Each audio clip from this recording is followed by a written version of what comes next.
Welcome to the Sports Show. My guest in the studio today is Karol Ozimkowski, otherwise known as Karl the Doctor. He began his kickboxing career at the age of 13 in his homeland of Poland.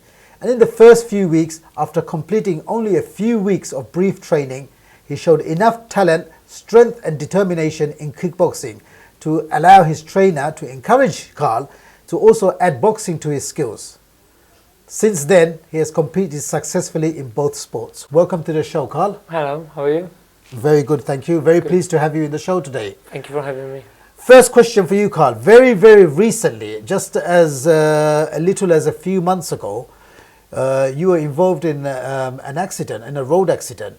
Yes, I was cycling to the gym actually, and I got hit by a car.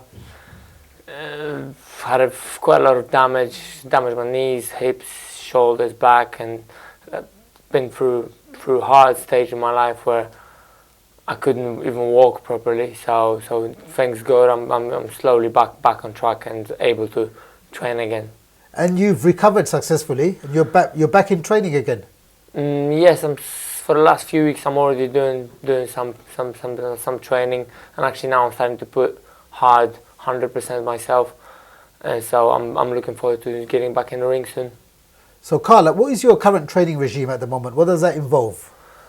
It's pretty much back to reality, which is just training 100% of my time, just training 2-3 times a day, and in between working as much as I can as well. So you have a job, a day job as well. Yes, I'm a personal trainer. That's right. Yeah, I'm a personal trainer, trying to train people in between my own sessions, and getting to know more people just to come and support me as well. And you've been boxing since you were a teenager? That's right. Since I was 13, so I don't really know any other life, to be honest, because I've been boxing since I was 13. Right. So all I know is just how to get to the gym, get up, go for a run, come back, do my own stuff, and do the same again. And what inspired you to take up the gloves? I think it was my brother. I must say I love my brother, and we used to fight together all the time. Yeah. He's 8 years older, so he was much bigger, but we were always fighting. And then once I said to my mom that I would love to go and do some kind of fighting. She didn't want to let me go boxing, but she said you can go to kickboxing gym. Right. So after kickboxing gym, I started to do well. Then I just kind of lied to my mom once or twice, saying that I went to the kickboxing championships and I went to the boxing. And after a little while, she kind of accepted it, not happily because she didn't want me to get hit in the head, but she accepted it. And since then, she's the biggest fan. She's my biggest fan now, up to date. Does she find it difficult watching you live when you're boxing? She did at the very beginning. She didn't really like it. But later stage, she actually loved it because I was getting better, I was improving, yes. I was boxing better. So she got into kind of love with boxing. So this is a situation which is quite common, Karl, where you've got young boxers or even seasoned professionals or veterans, for example, who are fighting. But you see, even Amir Khan, for example, but you have a situation where there's a difficult situation involving maybe a mother or someone who's very worried about it, and sometimes this can have an effect on someone's boxing career. What would you advise a boxer how to best deal with this? It's hard to say, really. I think it's just kind of, you've got to go through it. You've got to push it. You just got to push it and go through it. Even if you don't want to do something, just find what you love and just let it happen.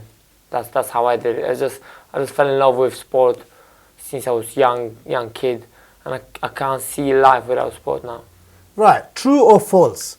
You're called Karl the Doctor because of the number of opponents you put in hospital. That's the good one. Not really. One of my trainers a few years ago from America, he used to call me the doctor because I was so precise in everything I was doing, and he was always shouting and laughing, saying, "You're like a surgeon with a surgical knife, and you do everything with such a good precision." Very good. And after that kind of stuck to me, and I didn't mind because Karl the Doctor was kind of cool to be called Karl the Doctor because I was doing everything with pretty good precision, and I'm hoping that it stayed that way, right?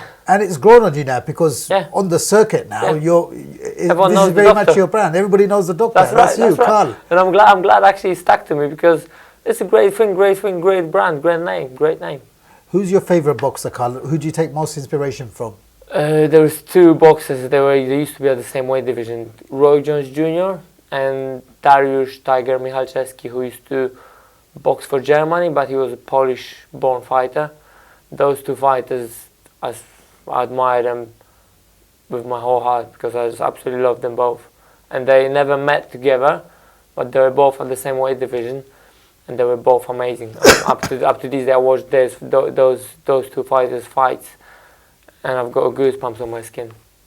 Just talking about it. Yeah, I see absolutely love them. Just as soon as someone mentioned their names, I'm like, oh really? Yeah. They're just amazing. So that definitely taking inspiration from them. Carl, how difficult was it for you on every level on the road back from recovery after you had your roadside accident? Oh, I don't want to lie, but I've been through hell and back.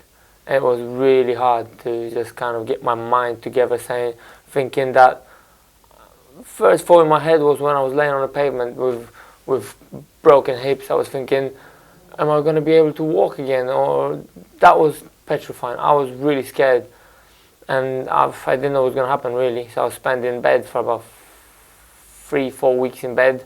Then I started to walk with crutches and got back on little walking, just little doing this and that. Wasn't nothing making me happy because I knew that I can't train. So that was the hardest part. You've met David Haye. How did you find him as a person? Really nice. As you know, all the boxers are nice. All the real athletes are really nice, friendly, polite. Same as David Haye, gentleman of the ring, gentleman outside the ring. Because you've got to be a mean inside the ring, but you've got to be a gentleman outside the ring, which is both balancing all the boxers' lives. On that note, I should tell you as well, I met David Haye as well, and I found him a complete gentleman. In fact, my estimation of David Haye after I met him went absolutely through the roof. I mean, I found it difficult dealing with his PR people, who I told to go to hell eventually, but David Haye himself was a total class act, and right. I can't speak highly enough of him, just as you exactly. know. I've met him a few times, and every time I've met him, friendly, happy, polite, just in every aspect. You want to do the picture? No problem. He was doing pictures of everyone. He was doing videos of everyone, talking to anyone he could. It's just nice to be. It's nice to be nice, right? It's a sign of a great athlete and an even greater man as well. That's right, absolutely. On that note, there's a very interesting story about you training, well, Ruth Wilson. Oh yeah. Tell us about that. Yes. I've trained Ruth a few times at my gym where I train Number One Fitness. I need to stop you there, Carl. Is she as deadly outside the ring as she is inside? I would say she is a great boxer, to be honest. I was very surprised that she did better than I expected. A lot better than I expected, because, you know, when you train someone first time, you think, oh, she's going to be hard work, or she might be hard work, or she's doing well, but she's not, she can't get it. She definitely got it straight away. Well, watching her performances on TV, she's as good as on TV. She's as good boxer as she's good at acting. Who is in your opinion, the current, pound for pound, the best fighter in the world at the moment? At the minute, I've got few. I would have to say few picks. Yeah. I think Amir Khan is one of the top now, because Floyd Mayweather retired, so pretty much his place to be taken now. But there is very few boxers that can kind of compete with him.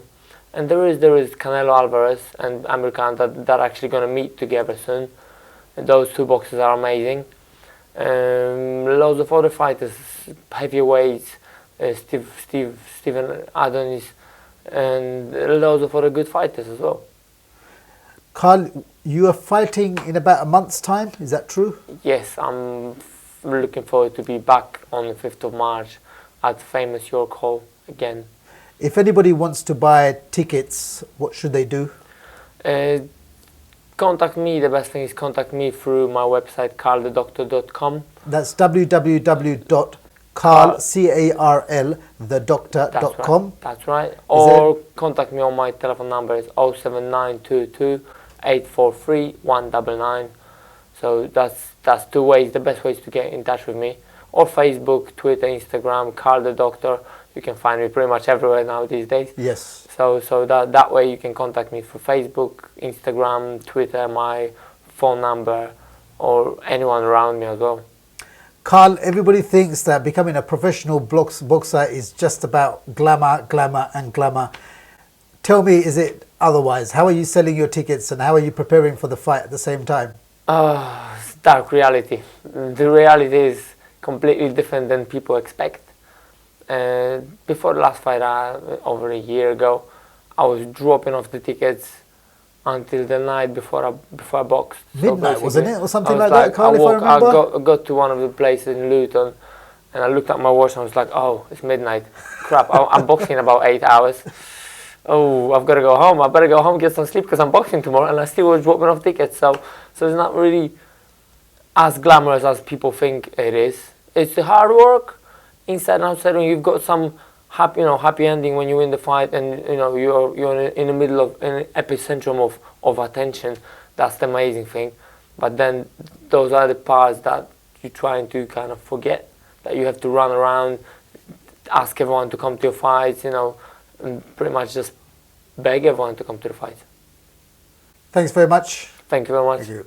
From flu jab to boxing jab, there you have it. A quick interview with Carl the Doctor. If you would like to purchase tickets for this much sought after fight at the famous venue of your call, please visit the website www.carlthedoctor.com. Thanks for watching The Sports Show.